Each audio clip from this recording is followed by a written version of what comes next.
Hey everyone, thanks for joining me again. I am Gerry E. Potter. If you've been following along, we're doing some of the classic Christmas stories this year, just for a little fun. So I hope you enjoy today's presentation of The Snowman, a classic children's short story presented to you by me. So Merry Christmas, everyone, from me to you. I hope all is blessed and well with your families on this holiday season. This story, The Snowman, by Hans Christian Andersen. You might remember that name. All right, I'm warming up, just came in from outside, so let's get in the mood. It is so delightfully cold, said the snowman, that it makes my whole body crackle. This is just the kind of wind to blow life into one. How that great red thing up there is staring down at me, though. He meant the sun, who was just setting at this time. It shall not make me wink. I shall manage to keep the pieces, he said. He had two triangular pieces of tile in his head instead of eyes, and his mouth was made of an old broken rake, and was, of course, furnished with teeth. He had been brought into existence amidst the joyous shouts of boys, the jingling of sleigh bells, and the slashing of whips. The sun went down, and the full moon rose, large, round, and clear shining in the deep blue. There it comes again from the other side, said the snowman, who supposed the sun was showing himself once more. Ah, I have cured him of staring, though. Now he may hang up there and shine, that I may see myself. If I only knew how to manage to move away from this place. I should so like to move. If I could, I would slide along yonder on the ice, as I've seen those boys do, but I don't understand how. I don't quite even know how to run. Away, away, barked the old yard dog. He was quite hoarse and could not pronounce bow wow properly. He had once been an indoor dog and lay by the fireplace, and he had been hoarse ever since. The sun will make you run someday. I saw him last winter make your predecessor run, and his predecessor before him. Away, away, they all have to go. I don't understand you, comrade, said the snowman. Is that thing up yonder to teach me to run? I saw it running itself a little while ago, and now it has come to creeping up from the other side. You know nothing at all, replied the yard dog.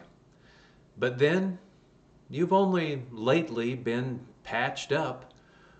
What you see yonder is the moon, and the one before it was the sun.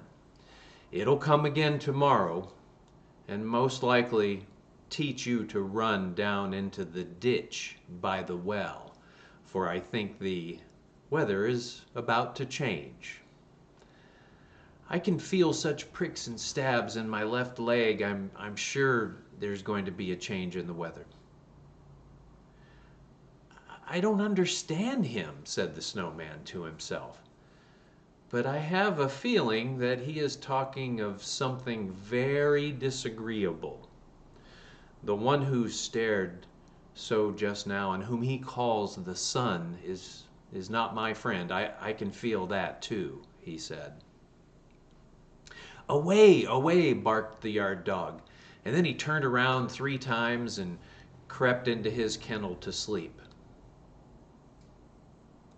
There was really a change in the weather. Towards morning, a thick fog covered the whole country round, and a keen wind arose, so that the cold seemed to freeze one's bones. But when the sun rose, the sight was splendid. Trees and bushes were covered with hoarfrost and looked like a forest of white coral, while on every twig glittered frozen dewdrops. The many delicate forms concealed in summer by luxuriant foliage were now clearly defined and looked like glittering lacework. From every twig glistened a white radiance. The birch, waving in the wind, looked full of life like trees in summer, and its appearance was wondrously beautiful. And where the sun shone, how everything glittered and sparkled, as if diamond dust had been strewn about, while the snowy carpet of the earth appeared as if covered with diamonds, from which countless lights gleamed, whiter than even the snow itself. "This is really beautiful," said a young girl who had come into the garden with a young man, and they both stood still near the snowman, and contemplated the glittering scene. "Summer cannot show a more beautiful sight," she exclaimed, while her eyes sparkled. "And we can't have such a fellow as this in the summertime," replied the young man, pointing to the snowman. "He is capital." The girl laughed and nodded at the snowman, and then tripped away over the snow with her friend. The snow creaked and crackled beneath her feet as if she had been treading on starch. "Who are these two?" asked the snowman of the yard dog. "You've been here longer than I have. Do you know them?" "Of course I know them," replied the yard dog. "She has stroked my back many times, and he has given me a bone of meat. So I know. I've never bit neither of those two." "But what are they?" asked the snowman. "They are lovers," he replied. "They will go and live in the same kennel by and by, and gnaw at the same bone. Away! Away!" "Are they the same kind of beings as you and I?" asked the snowman. Well, they belong to the same master," retorted the yard dog. "Certainly, people who were only born yesterday know very little. I can see that in you. I have age and experience, and I know everyone here in the house, and I know there was once a time when I did not lie out here in the cold, fastened to a chain. Away! Away!" "The cold is delightful," said the snowman. "But do tell me, only you must not clank your chain so. It jars all through me when you do that." "Away! Away!" barked the yard dog. "I'll tell you. They said I was a pretty little fellow once. Then I used to lie in a velvet-covered chair up at the master's house and sit in the mistress's lap. They used to kiss my nose and wipe my paws with an embroidered handkerchief. And I was called Ami, dear Ami, sweet Ami. But after a while, I grew too big for them, and they sent me away to the housekeeper's room. So I came to live on the lower story. You can look into the room from right where you stand, and you'll see where I was master once. For I was indeed master to the housekeeper. It was certainly a smaller room than those upstairs, but I was more comfortable, for I was not being continually taken hold of and pulled about by the children as I had been up there. I received quite as good food, or maybe even better. I had my own cushion, and there was a stove.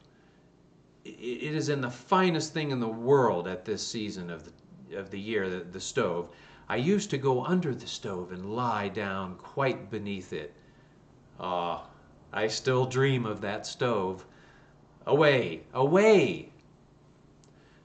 Does a stove look beautiful? Asked the snowman. Is it at all like me? It is just the reverse of you, said the dog. It's as black as a crow and has a long neck and a brass knob, and it eats firewood so that fire spits out of its mouth. We should keep on one side or under it to be comfortable. You can see it through the window if you look from where you stand.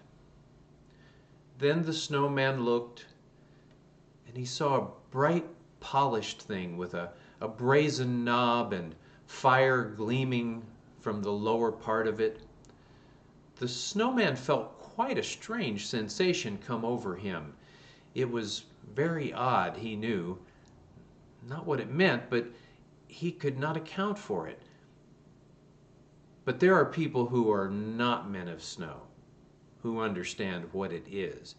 And why did you leave her? Asked the snowman, for it seemed to him that the stove must be of the female sex.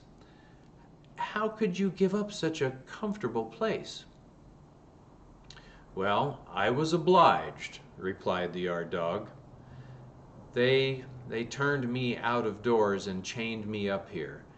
I had bitten the youngest of my master's sons in the leg because he kicked me away from the bone that I was gnawing.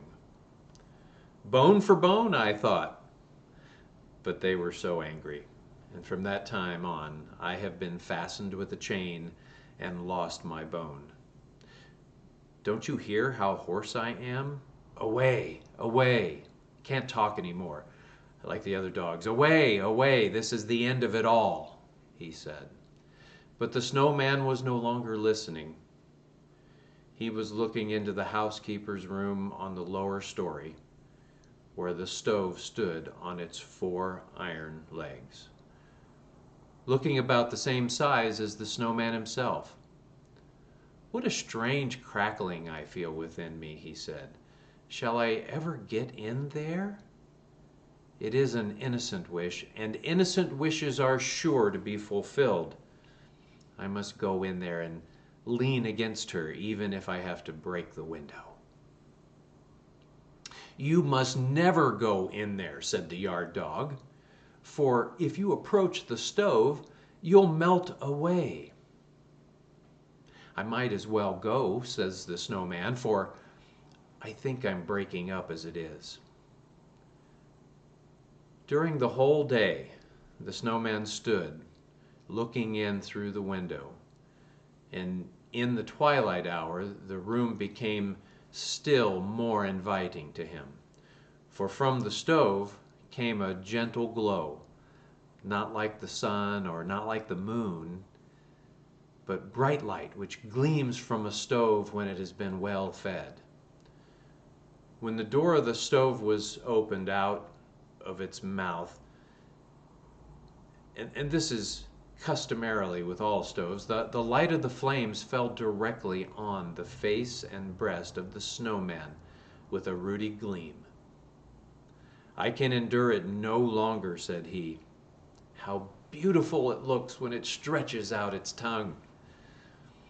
Well, the night was very long, but did not appear so to the snowman, who stood there enjoying his own reflections and crackling with the cold.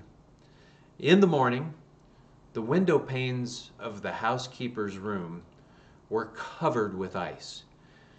They were the most beautiful ice flowers any snowman could desire, but they concealed the stove. These window panes would not thaw, and he could see nothing of the stove, which he pictured to himself as if it had been a lovely human being. The snow crackled and the wind whistled around him. It was just the kind of frosty weather a snowman might thoroughly enjoy, but he did not enjoy it. How indeed? How could he enjoy anything when he was stove sick? That is terrible disease for a snowman, said the yard dog. I have suffered from it myself, I know, but I got over it. Away, away, he barked. And then he added, the weather is going to change. And the weather did change. It began to thaw. Now as the warmth increased, the snowman decreased. He said nothing and made no complaint, which is a sure sign. One morning he broke and sunk down altogether, and behold, where he had stood, something like a broomstick remained sticking up in the ground. It was the pole round which the boys had built him up. Ah, now I understand why he had such a great longing for the stove, said the yard dog. Why, there's the shovel that's used for cleaning out the stove, fastened to the pole. The snowman had a stove scraper in his body. That was what moved him so. But it's all over now. Away, away. And soon the winter passed. Away, away, barked the horse yard dog. But the girls in the house sang. Come from your fragrant home, green thyme.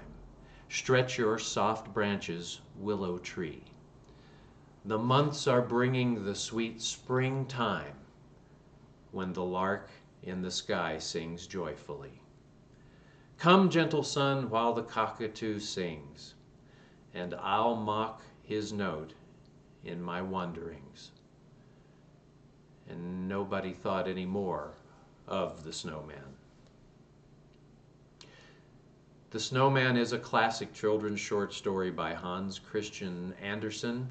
I really hope that you enjoyed this today. Hope you've got a nice warm fireplace to stick by yourself. Again, my name is Gerry E. Potter. I'm with the Ricasa ATS Business University. Just checking in with you on one of these cold winter days, and I hope you're able to have some fun and able to find some blessings in this Christmas season this year. Thanks, everybody. I'll be back soon with some more on the 12 days of Christmas. Love ya.